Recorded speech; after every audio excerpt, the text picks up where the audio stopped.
Result season की शुरुआत हो गई है और निफ्टी इस समय अपने हाई से करीब 5 से 7% नीचे यानी 25,100 से लेकर 25,350 की रेंज में कारोबार कर रहा है। लेकिन बड़ी खबर यह है कि निफ्टी अगले 6 से 9 महीनों में 30,000 के लेवल को पार कर सकता है।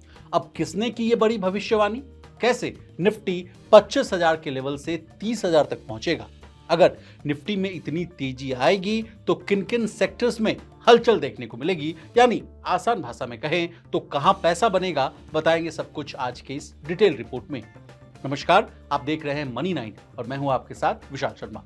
सबसे पहले किसने की ये बड़ी भविष्यवाणी, इससे कहानी की शुरुआत करते हैं। कोटक एएमसी के प्रबंध निर्देशक नीलेश शाह को उम्मीद है कि चालू वित्त वर्ष यानी फाइनेंशियल ईयर 26 के अंत तक निफ्टी 50 जो है 30,000 के स्तर को छू ले। इसके साथ ही शाह साहब ने कहा कि फाइनेंशियल ईयर 26 में इनकम ग्रोथ की भी संभावनाएं जो है वो अधिक है।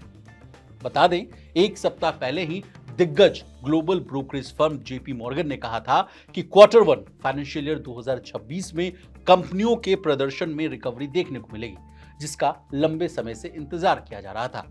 ब्रोकरेज ने निफ्टी के लिए 30,000 रुपए का बड़ा टारगेट दिया था। अब किस रिपोर्ट में ये सारी जानकारियां या सारी बातें कही गई, ये भी जान लीजिए। जेपी मॉर्गन की ओर से जारी की गई इंडिया इक्विटी स्ट्रैटेजी रिपोर्ट में कहा गया था कि अगले 6 से 9 महीनों में बुल केस में निफ्टी 30,000 के लक्ष्य तक पहुंच सकता है। वहीं बेस केस के लिए लक्ष्य जो है 26,500 का दिया गया। अब शाह साहब ने और क्या क्या बातें कही है, ये भी एडिशनल जानकारी है, वो भी ले लीजिए। देखिए, मध्यम अवधि के लिहाज से कोटक महिंद्रा एएमसी के मैनेजिंग डायरेक्टर को अभी सीमेंट, केमिकल्स और कंज्यूमर डिस्क्रिशनरी सेक्टर्स अट्रैक्टिव दिख रहे हैं। शाह को सीमेंट सेक्टर में वॉल्यूम बढ़ने की उम्मीद है।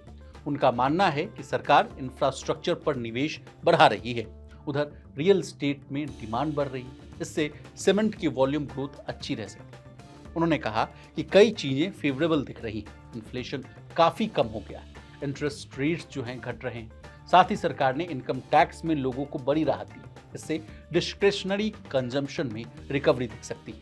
अब क्विक कॉमर्स सेक्टर के लिए क्या क्या बातें कही नीलेश शाह ने, ये भी जान लीजिए। उन्होंने क्विक कॉमर्स सेक्टर को भी लंबी अवधि के लिहाज से अट्रैक्टिव बताया। इसकी कई वजह हैं। देखिए, इंडिया में शहरों में रहने वाले लोगों की आबादी जो है तेजी से बढ़ रही है। डिजिटल सेवाओं का जो इस्तेमाल है वो भी बढ़ता हुआ दिख रहा है। लोग इसमें दिलचस्पी भी दिखा रहे हैं। लोग सुविधा को, यानी जितनी भी अच्छी सर्विसेज हैं उनको तरजीह दे रहे हैं। इस सेक्टर की कंपनियों के सामने बहुत बड़ा बाजार है। इन वजहों से ही नीलेश शाह को ये सेक्टर काफी अट्रैक्टिव लग रहा है। बता दें, इंडिया के रिटेल मार्केट में क्विक कॉमर्स की एंट्री अभी शुरुआती स्टेज में है। इसका मतलब ये है कि इस सेक्टर की कंपनियों के लिए टियर 2 और टियर 3 शहरों में ग्रोथ की काफी संभावना है।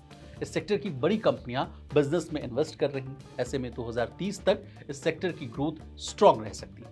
नीलेश शाह ने कहा कि अभी इंडिया रेगिस्तान में एक ओएसिस की तरह है। इसका मतलब है कि जब पूरी दुनिया में अनसर्टेनिटीज है तब इंडियन इकोनॉमी तेजी से बढ़ रही है। हालांकि उन्होंने कहा कि ग्लोबल रिस्क की अनदेखी नहीं की जा सकती। इसके अलावा उन्होंने कहा कि जियोपॉलिटिकल टेंशन और टैरिफ की अनसर्टेनिटी बढ़ने का असर ग्रोथ और सेंटीमेंट पर पड़ेगा।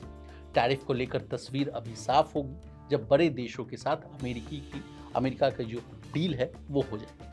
जहां तक इंडिया का बात है, फाइनेंशियल ईयर 26 की कॉर्पोरेट अर्निंग्स पर नजर रखना जरूरी है, क्योंकि अर्निंग्स वहां जो है वहां भी बढ़ने की उम्मीद है। अब हमने आपको कोटक एएमसी के जो एमडी हैं नीलेश शाह साहब, उसके बारे में आपको तमाम जानकारियां दे दी। उन्होंने क्या क्या जानकारियां दी हैं, ये भी एक एडिशनल जानकारी आपको दे दी है। और निफ्टी का जो टारगेट है वो कहाँ तक जाता हुआ दिखेगा, किन किन सेक्टर्स में पैसा बनाने की ज़रूरत है, आपको ये सारी जानकारियाँ दी। आपको हमारी ये डिटेल रिपोर्ट कैसी लगी कमेंट करके जरूर बताइएगा। इसी तरह देश, दुनिया और बिजनेस जगत से जुड़ी तमाम ताज़ा तरीन खबरों के लिए बने रहिए हमारे साथ और देखते रहिए मनी 9। मनी 9 लाया है membership programme money 9 prime.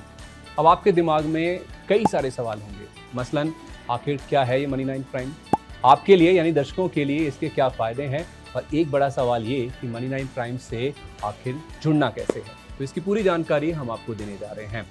Money 9 prime में 3 प्लान होंगे, इकोनॉमी, स्टैंडर्ड और वीआईपी। तो फटाफट ज्वाइन कीजिए यूट्यूब पर मनी 9 प्राइम। ज्वाइन करने के लिए मनी 9 के यूट्यूब पेज पर जाइए, होम पेज पर मिलेगा ज्वाइन बटन, इसे क्लिक करें, अपनी पसंद का प्लान चुनें और बस हो गया, अब आप रहेंगे सबसे आगे।